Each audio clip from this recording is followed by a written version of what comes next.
Salut mon sauce, j'espère que tu vas bien, c'est Galio Décrypte et aujourd'hui je vais te décrypter la saison 15 de League of Legends.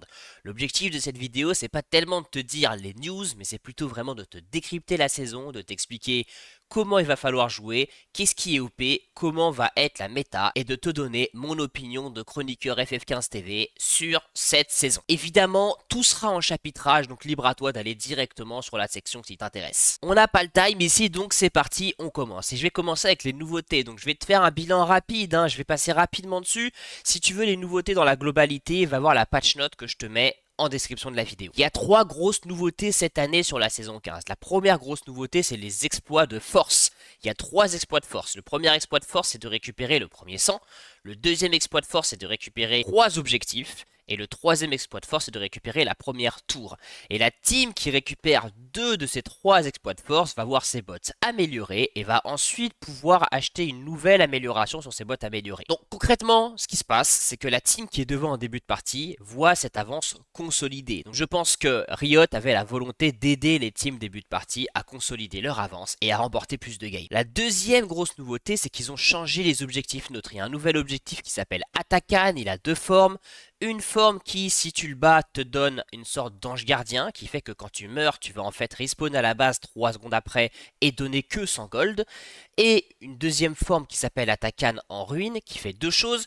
Premièrement, quand tu le butes, t'as plein de roses qui spawnent et si tu les collectes, ça te donne plein de stats. Donc en gros, c'est 70% d'un niveau et environ 20 de force adaptative, donc 20 d'AP ou 20 d'AD. Et deuxièmement, il améliore tous tes bonus d'objectifs de 25%. Donc t'imagines qu'en gros, si t'as 4 Drake, c'est comme si t'en avais un en plus. Et ensuite, le baron, lui, est décalé de 20 minutes à 25 minutes.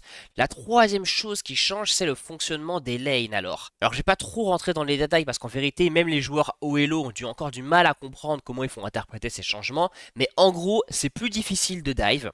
Maintenant, la première wave canon est la wave 4, donc c'est fini les wave dive 3, ou du moins c'est beaucoup plus difficile. Et les sbires meurent plus vite. Et ça fait que, grosso modo, tu vas vouloir ward entre 2 waves et pas ward en plein milieu d'une wave, sinon tu risques de perdre de l'XP des sbires. Et enfin, maintenant, à chaque fois qu'un joueur mort, une rose va apparaître à l'endroit de sa mort, et la personne qui collecte cette rose va donner de l'XP et de la force adaptative à toute son équipe. Et ça, c'est une mécanique qu'il faut que tu aies en tête parce que ça peut faire la différence. Et je vais te montrer un replay vite fait que j'ai joué où ça a fait la différence. Alors mon pote, sur cette game, j'ai joué Galio AP contre un talon et on a fait que straight comme des fous furieux. Donc regarde pas mon gameplay, j'ai pas forcément bien joué. Tout ce qu'il faut comprendre, c'est qu'on a fait que s'entretuer en boucle. Donc tu vois déjà là, quand j'ai fait ma première mort, tu vois, il y a une toute petite rose qui est apparue ici. Cette rose va éclore, au moment où elle va éclore, il faudra la collecter et elle va donner de l'XP et de la force adaptative à vie. Et en fait, ce que je veux te montrer, c'est que, en fait, moi j'ai beaucoup collecté de roses sur cette partie et tu vas voir la différence que ça fait. Tu peux voir qu'en fait, déjà préventivement, je sais pas si t'as vu, mais je me suis déjà positionné près de la rose. Prêt à la collecter quand elle spawn, tu vois. Donc je la collecte. Et tu vois déjà cette première rose. Donc attends, on va regarder les stats qu'elle me donne. Elle me donne 20 d'XP, 1 de force adaptative. Et ça, c'est pour toute ma team le bonus. Donc c'est 20 d'XP pour toute ma team et 1 de force adaptative, c'est-à-dire 1 d'AP pour toute ma team. Je précise, en début de partie, un niveau c'est environ 600 d'XP. Quand t'es niveau 10, environ c'est 1000 d'XP par niveau. Et c'est 1800 pour passer niveau 18. Enfin bref, tout ce qu'il faut comprendre, c'est qu'on a fait que s'entretuer en boucle sur ce match-up. Et à chaque fois, j'ai essayé de revenir en avance et d'occuper la position pour récupérer les roses en premier. Là, tu vois qu'il y a une rose par exemple ici qui va spawn. Et tu vois, je me positionne déjà près de la rose pour la récupérer avant lui. Et voilà, et tu vas voir, attends, au moment où la rose va spawn, j'espère qu'on va pas le louper ce moment. Voilà, tu vois la rose à spawn, je me suis positionné sur la rose en avance pour la collecter avant lui. Pour te dire qu'on arrive à 17 minutes, à 17 minutes il y a eu environ 12 kills en mid et j'ai pu récupérer 11 roses, c'est-à-dire que ça fait gagner 10 d'AD ou d'AP à toute mon équipe et 300 d'XP. Et ça c'est un bonus pour toute l'équipe et à vie. Et ce que je veux te montrer c'est que si j'avais pas en tête le fait qu'il fallait récupérer ces roses, je les aurais sans doute pas collectées. Parce que étant donné que c'est un match-up mêlée contre mêlée, bah il a fallu que je me positionne en avance vers la rose pour la collecter en avance. Et ça vaut quand même le coup parce que 10 d'AP et 300 d'X pour toute ta team pour la vie, c'est quand même super intéressant. Bon voilà mon pote, c'est tout pour les news. Maintenant, Galio Décrypte va analyser tout ça. Je vais t'expliquer qu'est-ce qui est OP, comment tu vas pouvoir exploiter les nouveautés de la saison 15 pour gagner des LP. La première chose qu'il faut que tu saches, c'est que le First Blood, le premier sang, est OP. et que Riot va probablement le nerf au prochain patch. J'entends dans l'oreillette qu'en fait la news elle vient de tomber ce matin, là au moment où je tourne la vidéo, qu'ils allaient enfin le nerf. En tout cas, s'ils le nerf bel et bien prochain patch, c'est-à-dire mercredi prochain, ça veut dire qu'il te reste une semaine pour en profiter. Actuellement, le First Blood, c'est 57% de win rate, c'est pas si énorme, mais en vérité ce qui se passe, c'est que l'équipe qui récupère le First Blood a un avantage énorme d'un point de vue de dynamisme.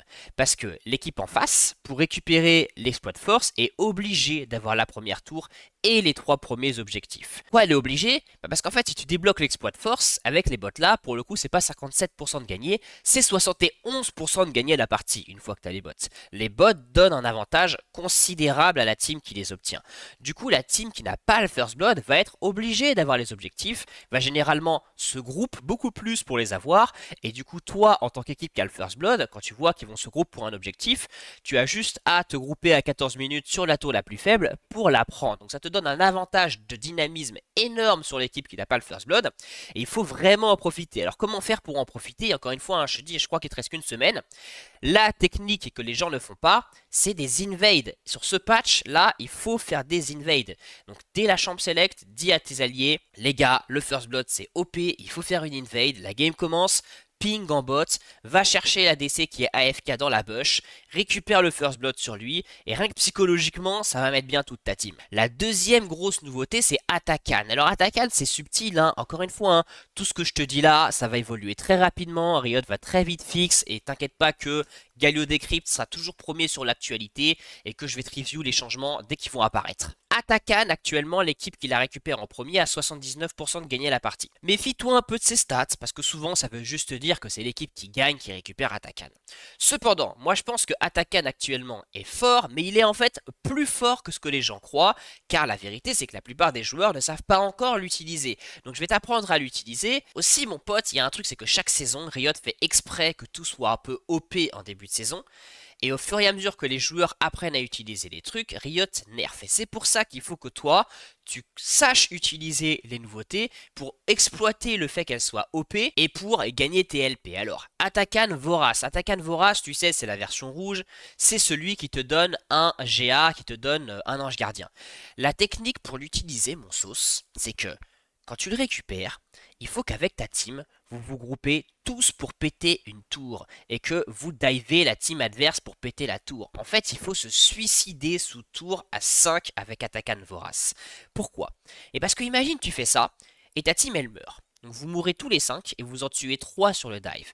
Bah en fait, vous allez respawn tous les 5, revenir à la tour, et le temps que vous revenez, les 3 qui sont morts n'auront toujours pas eu le temps de revenir. Et vous allez donc pouvoir prendre la tour en 5v2 et potentiellement même un inhibiteur. Donc c'est comme ça qu'on s'en sert. Atakan Vorace donne une free tempo et donne à ta team l'opportunité de gratter un objectif quasiment gratos. Ensuite, Atakan en ruine. Les roses sont OP mon pote, elles sont OP, il faut absolument les récupérer, méfie-toi parce que souvent, en fait Atakan il est très dur à faire, je vais revenir dessus, je vais même te montrer un replay pour te montrer à quel point c'est dur de faire Atakan avant 25 minutes, mais en fait quand il meurt il laisse des roses, donc c'est vraiment important d'être là pour collecter les roses à sa mort, on peut te les voler les roses, hein. Donc fais gaffe, ces roses sont abusées, en gros si tu récoltes les roses qu'il te donne c'est à peu près 70% d'un niveau et à peu près 15 d'AD d'AP pour toute ton équipe, donc c'est super fort, ça va être nerf prochainement, et il faut que tu en profites avant que ce soit nerf.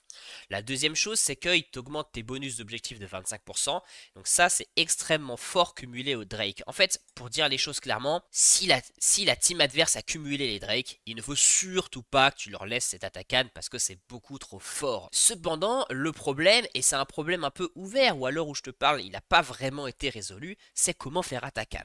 Alors ce qu'on a remarqué, c'est que Atakan avant 25 minutes, il est vraiment fort, c'est dur de le faire, et que à moins que tu aies tué 4 personnes de la team adverse, c'est peut-être pas toujours une bonne idée de le faire, sauf si tu as vraiment une compo adaptée, et je vais te montrer un exemple de ça sur une partie que j'ai jouée. Donc voilà mon sauce, on est sur la game, et cette game c'est un bon exemple de ce qu'il ne faut pas faire pour récupérer Atakan.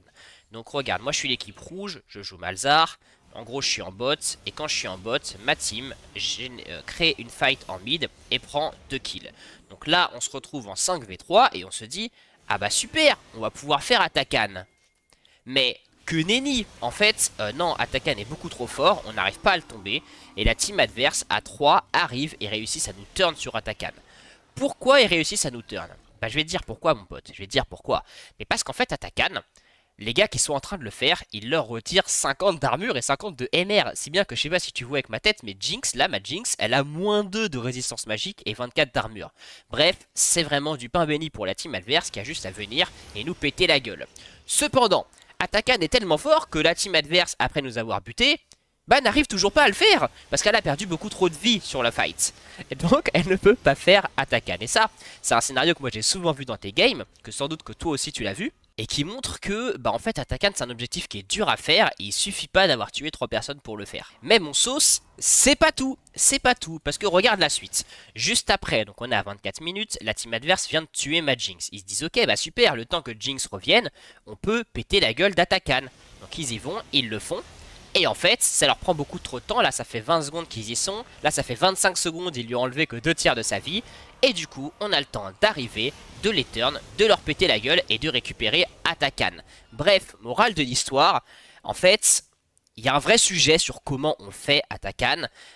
Et en fait, avant 25 minutes, c'est vraiment chaud, quoi. Il faut éviter de le faire si t'as pas tué 4 personnes de la team adverse, si t'as pas un ace ou si t'as pas une team qui est vraiment adaptée. Donc méfie-toi parce que ça, c'est vraiment un coup à trop des games. Bref, voilà mon sauce, c'est tout pour les changements Atakan. On passe à la suite. L'autre point, mon sauce, c'est que les Drakes sont plus forts qu'avant. Et ça, j'ai pas vu beaucoup de gens le dire. C'est pas écrit dans la patch note. C'est un truc, j'ai l'impression, qui est assez sous-coté. Mais oui, les Drakes sont plus forts qu'avant. Et je vais t'expliquer pourquoi.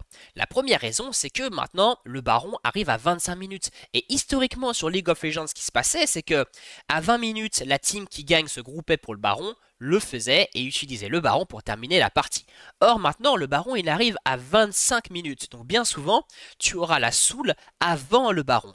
Or, la Soul, bah, ça reste l'objectif le plus fort du jeu. Donc la team qui a la Soul va probablement récupérer le Baron. De plus, la nouvelle forme d'Atakan buff les Drakes. Donc comme je t'ai dit, si t'as 4 Drakes, en fait, en quelque sorte, elle t'en rajoute un. Et aussi, comme on est sur une méta teamfight, les bonus de Drake étant particulièrement intéressants en teamfight, bah ça fait que les Drakes sont juste plus forts, plus importants. Il y a un autre point que j'ai remarqué, c'est que sur cette méta, les Drakes sont souvent ignorés. Et pour de mauvaises raisons.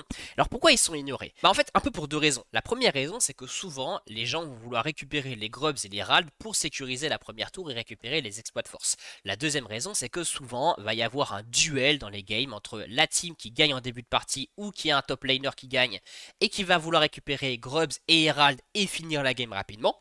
Et la team qui souvent est derrière en début de partie ou qui a une bot lane qui gagne et qui va laisser les objectifs top, stacker les Drakes et espérer récupérer la Soul avant de perdre la game. Or, mon sauce, la Soul, ça reste l'objectif le plus fort du jeu avant le Baron. Ça reste plus fort que tout le reste. C'est pour ça que la stratégie qui consiste à stacker les Drakes est une stratégie qui est plus forte qu'avant et qui, j'ai remarqué, sert souvent de mécanisme de comeback sur cette saison. C'est-à-dire que bien souvent, quand tu n'as pas les exploits de force, quand tu t'es fait First Blood, quand en fait tu perds complètement sur ton topside, tu vas pouvoir accumuler les Drakes et ça va te donner une win condition parce que si tu réussis à gratter ta Soul, souvent sur un vol, souvent sur un braquage, ça va t'apporter un bonus absolument titanesque qui va te permettre éventuellement de gagner la teamfight juste avant le Baron. Donc c'est un peu une nouvelle mécanique de comeback qui a été ajoutée au jeu. Alors mon sauce, je sais ce que tu vas me dire à ce moment-là. Tu vas me dire, mais attends, Galio Decrypt, tu me dis que les Drakes c'est OP, tu me dis qu'Atakan c'est OP, en fait tout est OP. Eh bah oui mon sauce, tu as raison. Tous les objectifs sont OP, parce qu'on vient de passer sur une méta objectif. On vient de passer sur une méta qui se décide autour de teamfight sur les objectifs qui ont lieu entre 10 et 16 minutes. Et ça, c'est un énorme changement. Historiquement, League of Legends, ce qui se passe, c'est que tu as une team début de partie qui va gagner les lanes, qui va essayer de snowball, finir la partie le plus vite possible, et tu as une équipe qui, elle, va essayer de temporiser, de gagner du temps, d'attendre le moment où elle va teamfight vers le Baron à 20 minutes pour turn la partie. Et ça, c'est fini, parce que maintenant, tu vas avoir des teamfights dès 10, 12, 15, 16 minutes. Et ça fait que structurellement, les champions qui sont forts en teamfight en mid-game vont plus briller que d'habitude. Et pourquoi ces teamfights ont lieu? Bah tout simplement parce que les exploits de force sont beaucoup trop puissants. Donc la team qui n'a pas le First Blood, comme elle est obligée de récupérer les 3 premiers objectifs, il y a un moment où elle va paniquer, elle va capter que si elle se groupe pas pour récupérer les grubs, là, c'est finito pépito. Donc elle va se grouper, donc souvent tu vas contest et tu auras une teamfight. Et là, ce qui se passe, et ça je pense que ça va être structurel à toute la saison, hein, c'est qu'il va y avoir cette teamfight vers 12 minutes, 14 minutes, je sais pas, par là. Et la team qui gagne la teamfight, bah non seulement elle a gagné une teamfight, donc elle a récupéré, je sais pas moi, 3 kills, 4 kills, 5 kills, en plus elle a récupéré l'objectif, en plus elle a récupéré l'exploit de force, et là, ça va snowball, c'est finito pepito, elle va enchaîner et ça va win la game. Et donc voilà, ça c'est vraiment un changement majeur parce que avant les games n'étaient pas décidés aussi tôt, et ça fait aussi qu'il y a moins de comeback. Ou plutôt que avant le comeback il était à 22 minutes, maintenant le comeback il est à 14 minutes. Le deuxième grand changement, il concerne la jungle. En fait, le rôle de jungler, il a plus d'impact qu'avant. Enfin, c'est un peu paradoxal parce que un très bon jungler ne pourra pas récupérer tous les objectifs. Parce que si ses laners sont derrière, bah il pourra juste pas les faire. Par contre, un mauvais jungler pourra ne pas récupérer ses objectifs quand bien même ses laners sont devant. Donc ça va être plus important que jamais de ne pas avoir un mauvais jungler. Et je pense qu'on va assister à un phénomène de jungle diff qui est que, bah, plus que jamais, les gens vont critiquer les mauvais junglers. L'autre point, c'est en termes de side lane. Alors, il y a un truc assez rigolo, c'est qu'il y a un mec sur Reddit, si tu veux je te mettrai le post en description, qui a calculé qu'en tant que top laner, si tu faisais le first blood, donc tu es en 1-0, et que tu prends la première tour, en termes de gold value, ça donne autant de gold à ta team que si jamais tu avais tué ton vis-à-vis 10 fois de suite, en considérant le first blood. Hein. Bref, la top diff devient beaucoup plus grave qu'avant. Un side laner qui explose l'autre, donc typiquement en fait un smurf en top, bah il va récupérer le premier sang, les objectifs top et la première tour. Et donc ça en termes de gold value, si juste premier sang et tour c'était 1500 gold, c'est-à-dire 10 kills d'affilée, mais alors si tu ajoutes les objectifs top, on est à 2000 gold value, on est à 15 kills, 18 kills d'affilée. Bref, je pense qu'il y aura deux conséquences à ça. La première, c'est qu'il y a beaucoup plus de games qui vont être juste GG well play par un bon top laner ou par un mauvais top laner. Et la deuxième chose, c'est que historiquement, les Smurfs jouaient jungle et je pense qu'on va observer un phénomène de smurfing en top lane. Aussi, l'autre point, c'est que à cause de tout ce que je viens de dire, les ADC vont être structurellement faibles sur cette saison 15. À moins que Riot fasse un grand changement structurel, et pour l'instant c'est pas prévu, bah je pense que les ADC vont être nuls. Pourquoi? Parce qu'en fait les ADC c'est des champions qui ont besoin de plusieurs items pour être forts, pour scale et pour carry. Mais comme la game va se décider lors de teamfight à 12 minutes, à un moment ils n'ont pas encore d'items ou ils en ont max 1, bah ça se décide à un moment où ils n'ont pas d'impact. Et ça fait que bah, je pense que toute la saison, les ADC vont avoir beaucoup de mal à percer. Et d'ailleurs, ça me fait une transition toute trouvée parce que je vais te donner ma tier list mid, ma tier list jungle, et je vais te parler un peu de la méta, de quels champions sont forts, quels champions sont pas forts pour le moment. La première chose, mon pote, c'est que Cassio, elle est complètement arrachée. Je sais pas ce qu'ils leur ont pris, Riot, ils l'ont buff. Mais c'est pas grave parce qu'elle sera nerf dès mercredi prochain. Donc si tu joues Cassio, profites-en, il te reste une semaine. Voici ma tier list mid. Cette tier list, elle est temporaire. Évidemment, ça va beaucoup évoluer sur les prochains jours. C'est pour ça que je fais pas une vidéo dédiée. Mais je te ferai des vidéos dédiées sur les prochains patchs quand la tier list sera un peu consolidée. Ce qu'il faut observer, c'est que comme je t'ai dit tout à l'heure, les champions qui sortent leur épingle du jeu sont ceux qui sont forts en début de partie, donc qui peuvent récupérer la prio au début, et qui sont forts sur les teamfights à 10, 13, 15 minutes, c'est-à-dire les champions souvent qui ont des trucs de zone. Et c'est pour ça que Ashkan, Galio, Victor s'en sortent très bien sur cette méta. Mais c'est aussi le cas de Harry, de Zoé ou de Lissandra, qui sont pareil, des champions qui ont un bon push et qui sont très forts sur ces teamfights en milieu de partie. Les champions que j'ai encadrés en rouge, c'est ceux qui méritent d'être beaucoup plus haut dans la tier list, sans doute S tier si tu joues à Baello, c'est-à-dire Iron, Bronze, Silver. Et les champions que j'ai encadrés en vert, c'est ceux qui méritent d'être beaucoup plus haut dans la tier list si tu joues à OLO, c'est-à-dire en diamant et plus. Parce que Orianna, typiquement, si tu la joues très bien, c'est un lane bully. Et si tu la joues très bien aussi, elle est super forte d'un point de vue positionnel pour sécuriser les positions dans la river et donc les premiers objectifs. En jungle, même phénomène, si ce n'est que sont aussi forts les champions qui ont des sorts de zone qui leur permettent de faire les grubs facilement. Et donc c'est pour ça que Wukong et Amumu s'en sortent super bien, parce que Wukong et Amumu, ils sont assez forts en début de partie, et ils sont terrifiants sur les teamfights du mid-game. Pareil pour Fiddlestick, et je crois qu'il va même pas se faire nerf au prochain patch, c'est vraiment le grand gagnant de ce patch, parce que Fiddlestick avec ses premiers airs va pouvoir dévaster les premières teamfights, t'assurer ces teamfights d'objectifs, t'assurer les exploits de force, et en plus il a un très bon scaling. Et ici, pareil, si tu joues à Baello, Amumu et Nocturne, c'est même pas S tier, enfin ils sont S plus tier, ils sont terrifiants. Et si tu joues à OLO, les assassins s'en sortent un peu mieux, Rek'Sai, Nunu, Rengar. Plus généralement, je vais te montrer un peu en termes de méta sur les autres lanes. Je t'ai pas fait tier list sur les autres lanes parce que moi je suis main, mid, jungle, mais regarde. Ça c'est les win rates en bot, bah en fait mon pote, où sont les ADC? Tu vois, il y a quasiment pas d'ADC. Et c'est pour les raisons que je t'ai dit, c'est que les ADC scale trop tard et que les mages sont juste meilleurs que les ADC pour contrôler les premiers objectifs. C'est pour ça que, en fait, les meilleurs ADC, c'est Lux, Cassiopeia, Wei. Il y a Miss Fortune, pourquoi? Parce qu'en fait, elle a un ulti de zone, donc elle est forte sur les premières teamfights. Yanila, pareil, même raison, elle a un ulti de zone.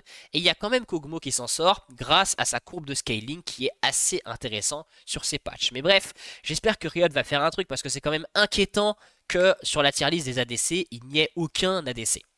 En support, même phénomène. Ce qui se passe, c'est que les supports qui sont les meilleurs sur les premières teamfights brillent, comme Taric avec ses premiers R, Maokai avec ses premiers R, Poppy, etc. Enfin, en top lane, les champions qui s'en sortent le mieux sont ceux qui ont un bon début de partie et qui sont forts sur les premiers objectifs. Comme d'hab, quoi. Et là, je pense qu'il y a Kennen qui est vraiment sous-coté, à mon avis. Je pense qu'il va briller toute la saison pour des raisons structurelles. Voilà mon sauce, donc c'est tout pour la partie méta. Et maintenant, je vais te donner la conclusion. Je vais te donner mon opinion, mon avis personnel de chroniqueur FF15 TV. Alors, moi perso, mon sauce, je trouve qu'on est sur une méta qui est très dynamique, donc c'est intéressant qu'ils aient ajouté du dynamisme au jeu, mais sur une méta un peu frustrante, et je vais t'expliquer pourquoi. Donc en matière de dynamisme, c'est bien parce qu'il y a moins de temps mort. Avant, LoL, ça se jouait beaucoup en laning phase, tu pouvais pas mal chill, alors qu'en fait maintenant, t'as 5 minutes de farm, et ensuite toutes les 3 waves, tu vas enchaîner avec un objectif. Donc ça fait qu'il y a beaucoup plus de fights, qu'il y a beaucoup plus de rotation, de regroupement, et ça je trouve que c'est intéressant. Ça fait que tu peux moins retour bureau sur une fenêtre de navigation privée, ça fait aussi que je pense les games vont être plus intéressantes à regarder et ça peut bénéficier aux jeux professionnels. Cependant, la réalité de la Ligue des Légendes, c'est que c'est quand même essentiellement joué en solo queue, en solo boule, et qu'en solo queue, les gens sont toxiques et il y a très peu de coordination. Or, comme je t'ai dit, les erreurs du jungler maintenant vont être catastrophiques pour l'équipe qui a un mauvais jungler. C'est pour ça que, déjà en tant que jungler, je sais pas si tu te souviens, c'était saison 12 je crois, il y avait une méta jungle diff. C'était la méta où le carap était hyper important, et en gros quand il y avait une différence de jungler à cause des mécaniques de counter jungle, c'était terrifiant. Je pense que ça va être encore pire, et déjà que le jeu était frustrant pour les jungles parce que c'était toujours ta faute, maintenant ce sera encore plus toujours ta faute. Et premier degré, je dis même pas ça pour exagérer, je pense que là sur cette méta, sur quasiment toutes les games, tu peux accuser ton jungler et dire que c'est sa faute, et t'auras raison. Parce que ces erreurs sont tellement graves pour l'équipe, un objectif perdu sur une erreur de smite, sur une erreur de macro, c'est tellement dramatique en début de partie qu'on aura toujours de quoi accuser le jungler, et ça je pense que c'est pas très bon pour la commu et pour la toxicité sur le jeu. Même phénomène avec les laners qui se font fumer. Un top qui se fait fumer, c'est le first blood, c'est les objectifs, c'est la première gold, c'est la première tour, c'est je sais pas moi, 2000, 2200 de gold value, c'est juste terrifiant. Et déjà avant c'était relou quand tu jouais Kayle contre Irelia, que tu te fais dive niveau 3, franchement c'est chiant. Maintenant ça va être encore pire qu'avant. En tant que top laner, quand tu vas te faire soulever, tous les regards seront braqués sur toi, tu sauras que c'est toi la PUTE de la game, tu sauras que c'est ta faute en fait si on perd. Et ça je pense que pareil, ça va créer beaucoup de toxicité, ça va pas arranger grand monde. Et la troisième chose là-dessus, c'est les teamfights. Bon, si tu regardes ma chaîne YouTube, souvent quand je fais du coaching, quand j'analyse des replays, souvent je regarde pas après 20 minutes, parce que souvent après 20 minutes, sur l'ancienne saison, les parties étaient décidées par une teamfight, et souvent, ce qui décidait la teamfight, c'est une erreur d'un joueur. C'est un ADC qui était mal positionné, c'est un joueur qui a fait une erreur de positionnement et qui meurt tout seul à 24 minutes. Donc en fait ce phénomène existe toujours, sauf que maintenant il va avoir lieu à 14 minutes. Ça va arriver beaucoup plus tôt. Et je pense que le fait que ça arrive plus tôt, ça va entraîner plus de frustration et surtout plus de FF15. Et ça, c'est un phénomène que moi je trouve assez inquiétant, c'est que maintenant avec les exploits de force, la team qui récupère l'exploit de force sait qu'elle a 74% de gagné. J'ai mis 70, mais en ce moment c'est 74% de win rate. Donc en fait, autant FF quoi. Et ça, c'est un truc que j'ai remarqué, c'est qu'il y a beaucoup moins de comebacks qu'avant. Ou plutôt, si avant les comebacks avaient lieu à 24 minutes, maintenant les comebacks ils ont lieu à 14 minutes. Mais le souci c'est que les comebacks, c'est ça qui fait que t'abandonnes pas. C'est ça qui fait que t'as envie de jouer au jeu. Les comebacks, c'est ça qui fait que le jeu il est captivant. Si on aime les K-dramas, si on aime les séries Netflix, si on aime le drama Villebrequin, c'est parce qu'il y a un comeback. C'est parce qu'il y a un mec qui se fait bolos pendant je sais pas combien de temps, et tout d'un coup il y a un retournement, tout d'un coup il y a un plot twist, c'est épique, et c'est ça qu'on kiffe. Et là, il va y avoir beaucoup moins de comebacks, et je trouve que c'est assez inquiétant. Alors, tout ce que je dis là, Riot y a répondu répondu dans un post que je vais te mettre en description de la vidéo aussi. Ici, on est sur Galio Decrypt, on fait les choses proprement. Et en gros, ce qu'a dit le mec de Riot, c'est oui, il y a autant de comebacks qu'avant, c'est juste que maintenant, à cause des exploits de force, c'est matérialisé concrètement le fait que tu sois derrière, alors qu'avant, comme tu savais pas vraiment, bah, disons que ça a plus d'impact psychologique, les exploits de force. Mais moi, mon sauce, je suis pas complètement d'accord avec ça, parce qu'il y a un truc dont Riot a pas parlé, que je vais te montrer tout de suite, c'est les stats d'abandon de partie. À gauche, tu as les stats d'abandon de partie par ligue en saison 14. À droite, c'est les stats d'abandon de partie actuellement. Et ce que tu peux constater, c'est que le taux d'abandon de partie a explosé. Alors peut-être pas à très bas elo, mais bon, en même temps, c'est pas pareil le jeu à très bas elo. Mais regarde, à partir du moment où les gens jouent correctement au jeu, platine, on passe de 22% à 26%, émeraude de 22% à 28%, diamant de 24% à 32%, et master de 28% à 45%.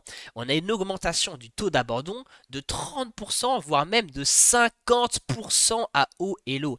Et ça, moi, je trouve ça hyper inquiétant parce que quitter une partie, ça veut dire ne plus vouloir jouer. Or, le concept d'un jeu, c'est quand même que tu aies envie d'y jouer. Si les gens ont plus envie de jouer au jeu, enfin, c'est quand même inquiétant en fait pour le jeu. Donc j'espère que Riot va faire quelque chose là-dessus. J'espère qu'ils vont patcher et j'espère que je me trompe hein, et que ça va bouger. En tout cas, mon pote, juste pour finir sur une note positive, sur une petite ouverture, hein, parce que comme je t'ai dit, on fait la disserte proprement, on est sur Galio Decrypt, nous sommes sur le début de la saison. Donc ça va évoluer très vite, il va y avoir beaucoup de patchs, tout ce que j'ai dit là, ça va évoluer. Bien sûr, je serai toujours premier sur l'info et je te tiendrai au courant des modifications. Je n'hésiterai pas à revoir ma copie, donc t'inquiète pas, tout ça, ça va sans doute évoluer pour le positif. Mais en tout cas, mon pote, c'est pour ça que moi je tenais à te dire les termes. Je pense que c'est important de dire les termes pour permettre à Rito d'améliorer leur jeu et c'est pour ça que je t'invite à me donner ton avis, ton opinion à toi en commentaire. Alors c'est pas pour faire le youtubeur qui va avoir plein de commentaires, c'est que vraiment j'aimerais bien avoir ton opinion parce que tout ça c'est mon ressenti à moi. J'aimerais bien savoir, toi, quel est ton ressenti sur les premières games de cette saison? Comment tu le sens? Est-ce que tu apprécies cette nouvelle méta? Est-ce que tu as des choses à ajouter que moi j'ai oublié? Donc voilà, dis-le moi en commentaire. Moi, je pense que c'est bien de faire ça. Ça crée de la discussion.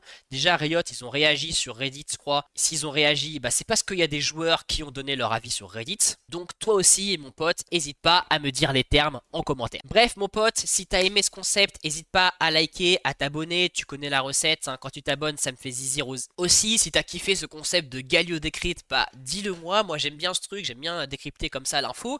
N'hésite pas aussi à me faire des retours sur le format. Si t'as des idées pour améliorer ce format de Galio Decrypt, je serai ouvert à tes retours. Bref, voilà, j'ai rien d'autre à dire. Je sais pas comment conclure cette vidéo. Donc, salut mon sauce!